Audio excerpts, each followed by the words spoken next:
So finally, in today's video, we're gonna implement the real-time message sending functionality with Socket.io. Yes, we are going to implement Socket.io in today's video. So as you can see right here, I've opened two chats, and if I send any of the chats, let's say hi. So first of all, you can see there's a typing indicator over there. We are also going to implement this in today's video. So let's say hi, how are you? And if I send it, you're gonna notice instantly the message reaches from one user to another. And if I send something from here, let's say yo, and press enter. Yep, you see, the message reaches here in real time. Awesome. So let me close one of these browsers and let's go to Google and let's search what is Socket.io. Okay, there we go. Get started. So the Socket.io uses a technology called WebSocket. So sockets have traditionally been the solution around the world which most real-time chat systems are architected. So most of the systems that you see today on the internet that are using the real-time communication system are most probably using Socket.io or any form of WebSocket.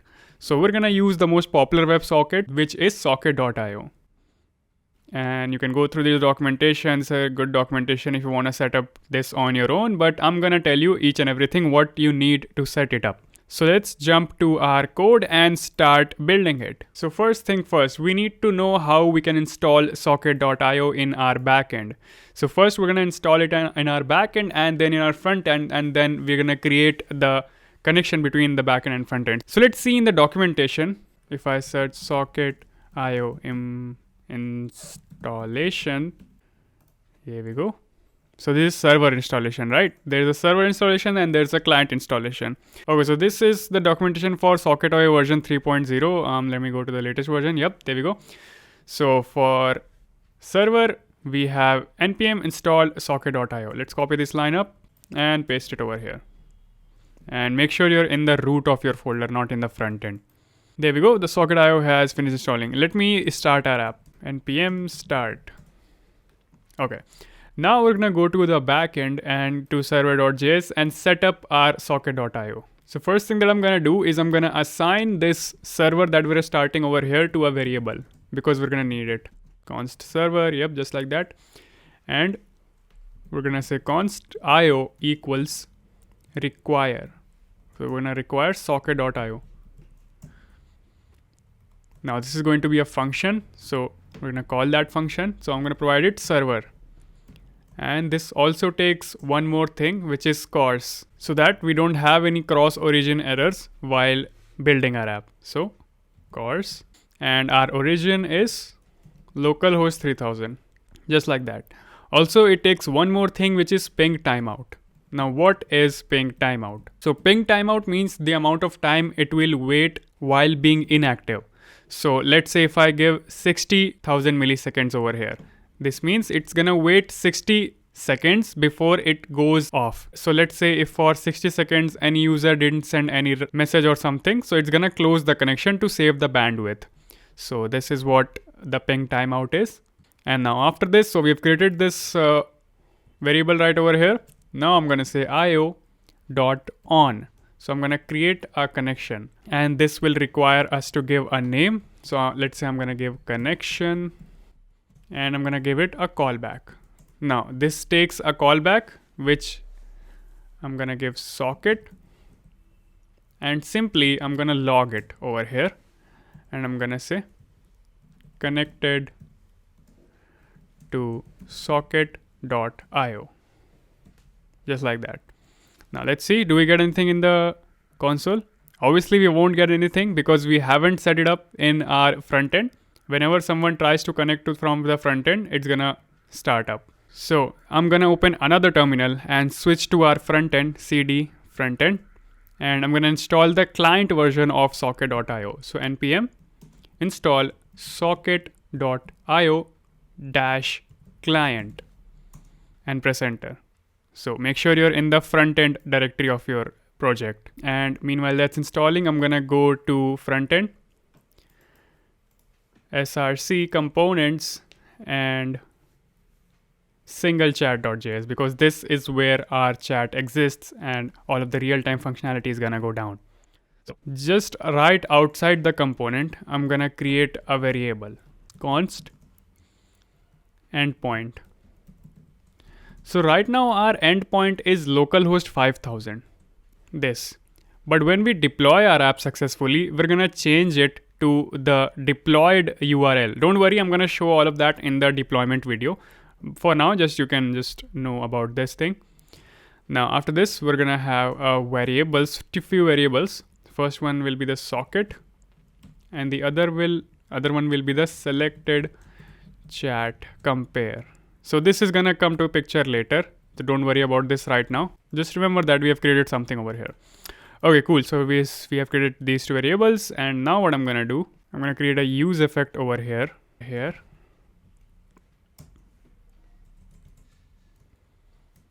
Now inside of it, I'm gonna start the socket.io. So I'm gonna say socket, the variable that we created before, and socket equals IO, and IO will be imported from socket.io client. So let's go import IO from socket.io client. Now over here, this IO is gonna take the endpoint. So endpoint, just like that. Now let's check it out if this works or not. So I'm gonna start our front end app. So npm start. And there we go, the chat has opened. Let me open any of the chats and let's see if we get the console log in our backend. Yep, you see, connected to socket.io. Awesome. So this proves that socket.io is successfully working. Now let me try one more thing out. So if we go to server.js and below this, so every time user opens the app, he should be connected to his own personal socket. So right over here, I'm gonna say socket.on. And you might be thinking like, how will I know that this on function exists or in function exists? So you can always go to the documentation. So let me show you where you can find this. So for example, if you search socket.io on, oops, oh, never mind. So let's go to documentation, and inside of the server, you're gonna see, if we go further, initialization, you see it has all of the same steps that I'm telling you in this tutorial, that for establishing the connection you need to do this. And then further, let's go, and right over here, if you go down, you're gonna see we have this on function over here, and it tells us all of the code for the errors. And right over here, yep, you see we have the off function, in function, and bunch of other functions. So you can go and read about these functions in the documentation. But obviously, I'm also going to tell you about all of these functions as we go along in this tutorial. I mean, most of the functions that we're gonna use. So yeah. Now here, I'm gonna create a socket.on function for setup, and this will take the user data from the front end. Okay. So what basically we're doing over here is we're creating a new socket where the front end will send some data and will join a room. So here I'm gonna take the user data from the front end, and we're gonna create a new room with the ID of the user data. So I'm gonna say socket.join, and that room will be exclusive to that particular user only. User data dot underscore ID. So this has created a room for that particular user. And now below this, I'm just gonna say socket.emit to be connected. Oops, connected, just like that. All right, let's try this out in the front end. So I'm gonna go to singlechat.js, and right below this, I'm gonna say socket.emit. So I'm gonna emit something from here, and where am I supposed to emit it? In the setup socket. So setup, I'm gonna give it the user object that it was supposed to take. So I'm just gonna say socket.on with the connection. And as soon as it returns us something, I'm just gonna change our state for, okay, I haven't created the state for it.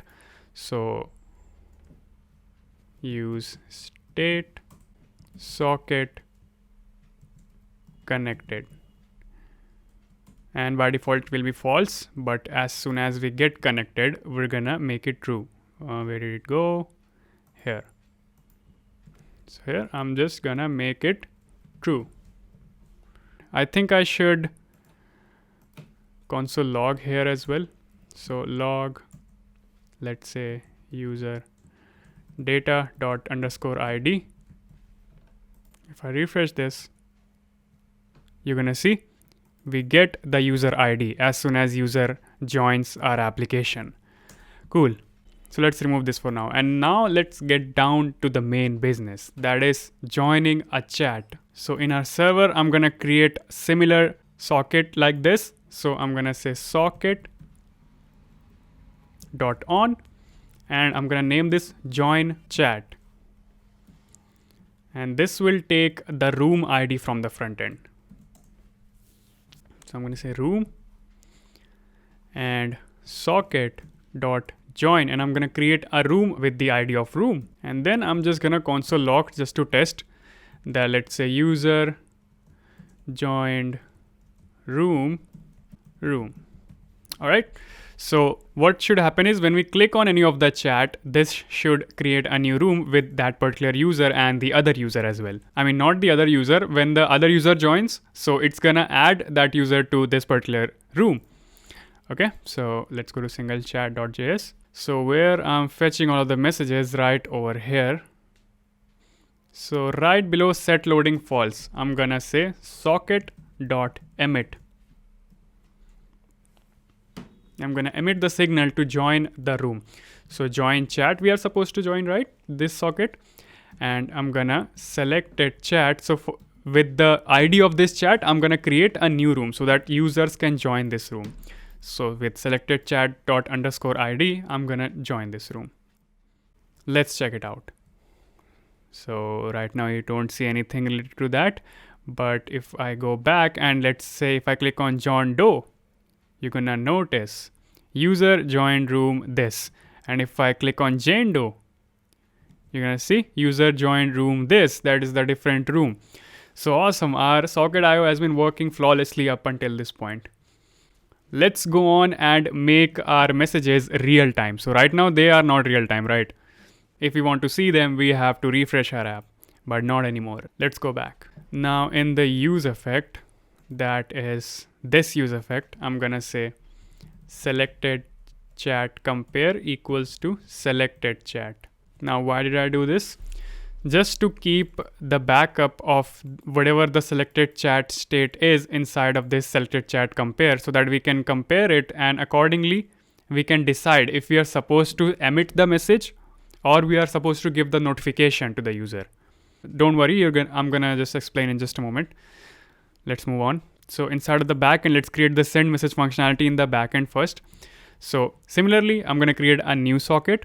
So socket.on, and this socket will be called send message or new message. Let's call it new message. And I'm going to give a callback here with, let's say, new message received. Okay. And inside of this, I'm going to say var chat. I'm going to say which chat does this belongs to, because I'm supposed to manage these messages from here and we're supposed to send them into these rooms, right? These rooms. So I'm going to first see which chat does this belong to. So new message received dot chat. I took the chat data from here, and now I'm going to say if not chat dot users. If that chat doesn't have any users, then I'm just going to return a console log of chat.users not defined. So this is obviously for us developers. User is not going to see this. This is just for testing. But if that is not the case, so what are we going to do? So what does the logic say? If we are a user and we are sending the message inside of a group, we want, except for us, we want that message to be emitted to all of the other user of the room, right? So let's say there are 5 users in a room and I'm also the part of it. So if I'm sending the chat, so it should be received only to the other 4 participants and not me. So that's why that is the logic that I'm going to write right now. So that chat dot users dot for each. So I'm going to run a loop. And start this, I'm going to take a user And now I'm going to say if the user dot underscore ID is equals to new message received dot sender dot underscore ID. So if this is sent by us, then return it. You are not supposed to send me back this message. Otherwise, when it compares to the other users, then it's gonna send it to them. So socket dot in user dot ID dot emit. I'm gonna emit the message received socket. So I'm gonna receive this in our front end. So you're gonna see how I use this. So message received and new message received. So we are sending to this user ID inside of this user ID room that we created up over here. So you see we had created a user room with user dot underscore ID. So to this particular user, I'm emitting a new message received with the new message received object. Now we're gonna take this new message received object in our front end and we're gonna compare to see which chat does it belong to. Does it belong to the currently active chat or not? So that all the logic is gonna be taken care in the front end. So let's find out. Let me save this up and let's go to the single chat.js. Inside of here, right below this, I'm gonna create another use effect, but make sure you remove these parentheses or square bracket for our dependencies from this use effect, because we want to update this use effect every time our state updates. So this is not going to be a normal use effect which is just going to run one time. So what I'm gonna do inside of it, I'm gonna say socket dot on and I'm gonna take the information of message received. So message received, just like we wrote over here. I'm gonna copy this word message received. So it's gonna monitor this socket to see if we receive anything from this socket. So if we receive anything, we're gonna accordingly put it inside of our chat. So I'm just gonna say new message received. Okay. And now inside of it, now I'm gonna check. Now if selected chat compare, if there's nothing inside of a selected chat compare, that means if none of the chat are selected or this chat that is selected doesn't match the currently selected chat, right? So if I go over here, so let's say if I'm in the John Doe chat, right? And the Jane Doe sent me a message. So I'm not supposed to display it inside of a John Doe, right? Obviously, we are only supposed to display it inside of the Jane Doe. So instead of displaying in this chat, I'm just gonna give this a notification. Okay. So the second thing that I'm gonna compare is selected chat compare dot underscore ID if it's not equal to the currently received message. So new message received dot chat dot underscore ID. All right. So if that's the case, so we are not going to display the message and I'm just gonna say give notification. All right. But otherwise else, I'm gonna add it to the list of our messages. So set messages, whatever messages that we have, I'm gonna take it, messages, comma, new message received. Awesome. So this should work. But before doing this, we are supposed to send the message from socket, right? We are just receiving the message over here. But first we are supposed to send the message by using this new message socket. So inside of our send message function, that is this function, I'm gonna write right over here socket dot emit. Emit a new message, and that new message will contain the data that we received from our API call. Cool. I think this should work. Let's find out. So cannot read property. Let's see what's wrong over here. Inside of the single chat, it's not able to find socket. Okay. I think the use effect that we created on the bottom, this one has to go at the top so that the socket gets initialized first. So I'm gonna keep it at the top of all of the other use effects. Cool. Now let's see. Yep, the app is working. I'm gonna open a new incognito window and let's test it out. Let's say John Doe. There we go. We have logged in. Let's open the guest user and let's open John Doe. And this should have joined 2 users in our app, right? So let's see. Yep, you see user joined room. 2 different users have joined the same room. Okay, let's find out. Moment of truth. I say hello and press enter. Okay, we got the message here, but we didn't get the message over here. So something clearly went wrong. Inside of the send message, okay, new message data, that's fine. Oh, is it new message or, oh, okay, yeah, this is the problem, new message. We are sending it into the wrong socket. Now this should most probably work. Okay, let's see. Why are you sending dots? And there we go. Our real-time message sending functionality is working. Awesome, guys. That is amazing. Please hit that like button if you like what you saw over here and you're loving what you're creating. Okay, awesome. Let's move on and create the typing functionality because that is the most exciting functionality that we're waiting for. Let's go back to our app and I'm going to create a new states, 2 new states for our typing. So use state. First will be the typing, which will be false, and the other will be is typing, which will be false by default. And you're gonna know where I'm gonna use both of these states in just a minute. So let's go to server.js and let's say right below this, I'm gonna write socket.on and I'm gonna create a new room for typing. Not the room, I mean the socket for typing. And room, I'm gonna provide it the room. It's gonna take a room and socket dot in room.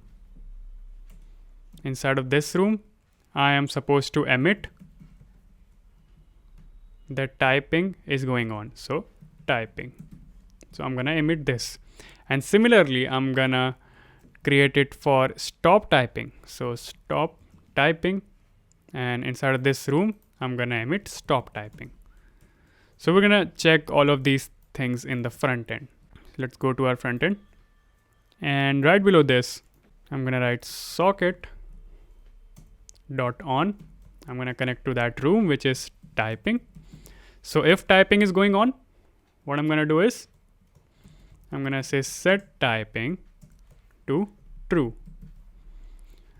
But if not, I mean set is typing, not set typing to true. Otherwise, if the stop typing is going on, I mean if when it sends us the stop typing signal, and don't worry, I'm gonna show you when it sends us the stop typing signal, that logic will be in our front end itself.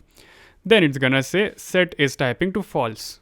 Now let's go to our typing handler that we created a while ago in our previous videos, where we left this typing indicator logic.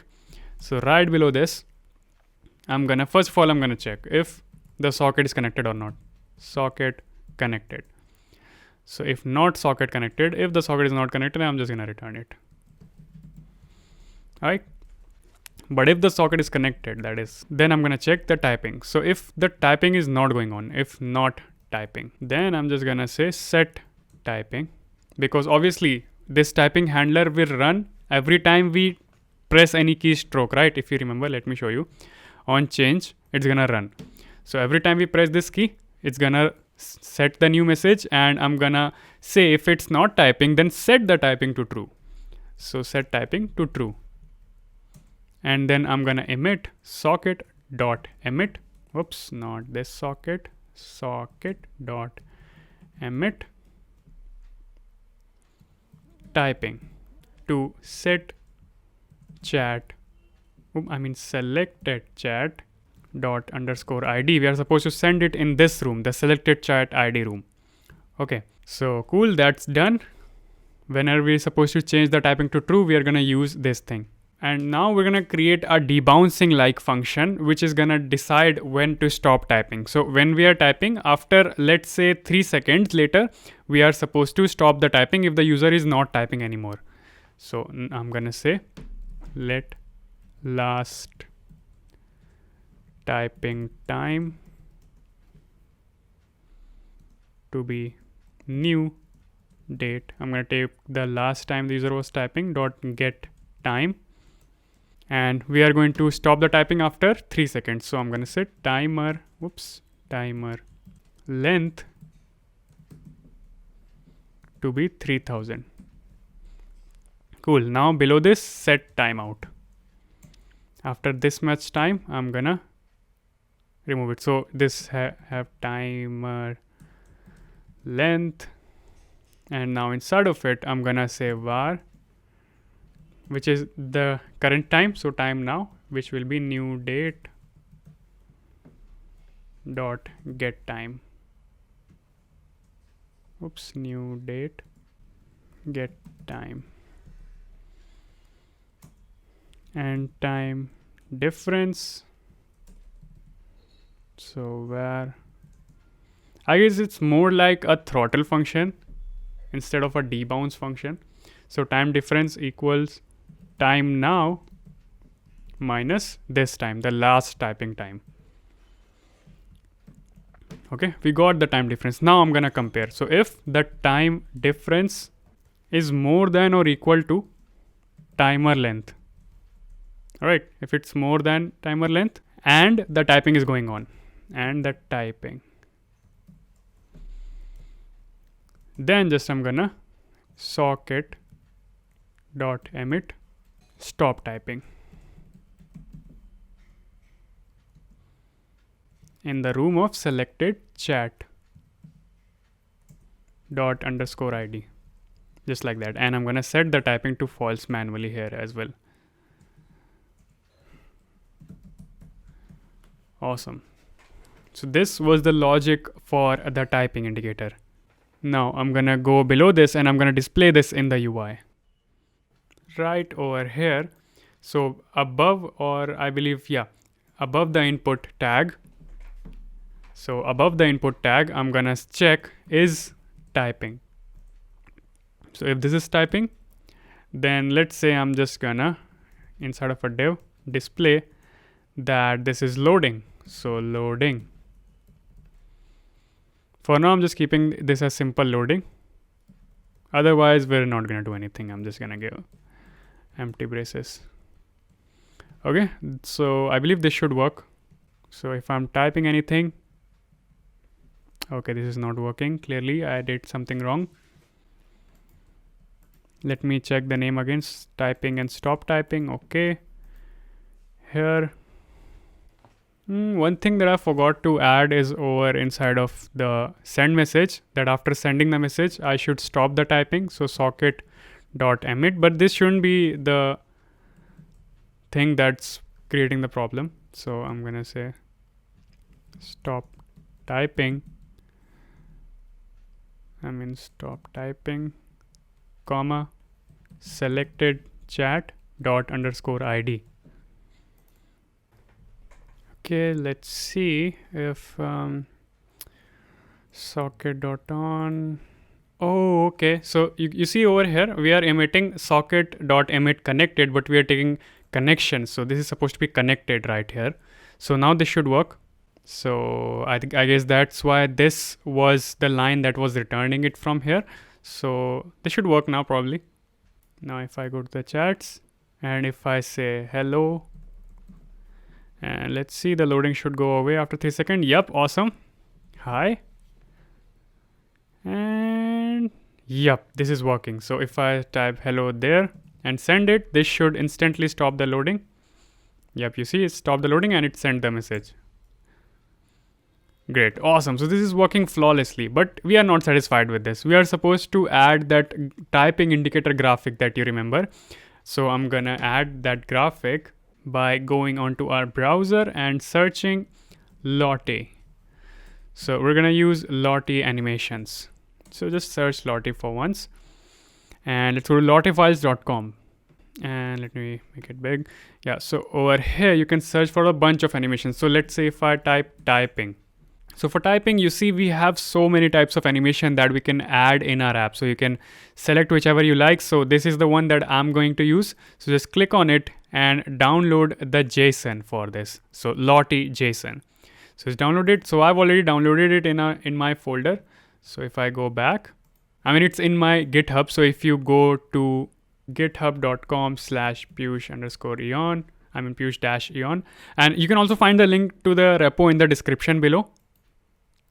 But you can go over here and inside of the front end, inside SRC, inside the animations, we have this typing.json. So I'm gonna just download this file. So I'm gonna click on it. And let's say I'm just gonna copy raw content. So I've copied the raw content, and inside of my app, I'm gonna create a new folder inside of SRC called animations. And I'm gonna keep typing.json here, and I'm gonna paste all of the content. So yep, you see this is a huge file. So we don't have to do anything with this file. Okay. Now to display all of this animation, I'm gonna install a library as well. So inside the terminal, I'm gonna kill my front-end server and make sure you're in the front end of your app. npm install react-lottie.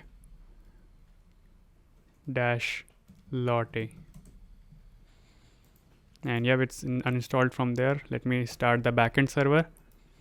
And after this has installed in the front end, cool. So now let me restart my server and let me go to the single chat.js and start adding the Lottie. So right over here. So instead of the loading, I'm gonna go inside of it and say Lottie. So I'm gonna import this from React Lottie. So let's go up React Lottie and let's try to import it now. Yep, just like that. Now you see, import Lottie from React Lottie. Cool. Now inside this, we're gonna give some things like options, width. So let's give the width first. Width is gonna be 70, and it's gonna have some style. There's gonna be some margin left and margin bottom. You can put this according to you, it doesn't really matter. And it's gonna take the animation data, which is going to be inside the options. So default options. So I'm gonna create this default options object above. So this, all of this, you can find it inside of the documentation. Default object, default options object and everything. So let's say I'm just gonna copy paste this object. So just like this, so default options, and this animation data, it's gonna come from this typing.json.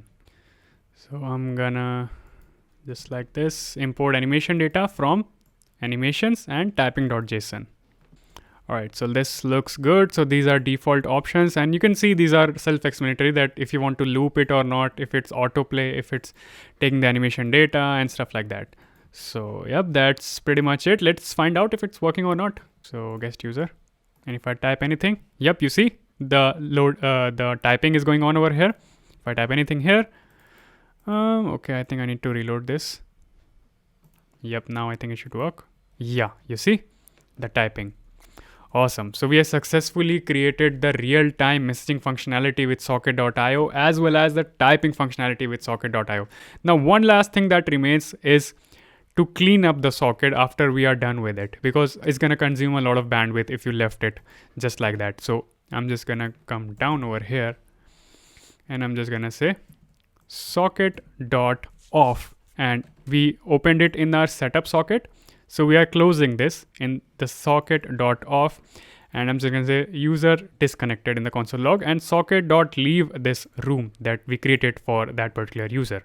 So yep, this was our cleanup, and with this we are successfully done with this video. Now in our next video, we are going to create the real-time notification functionality for our app.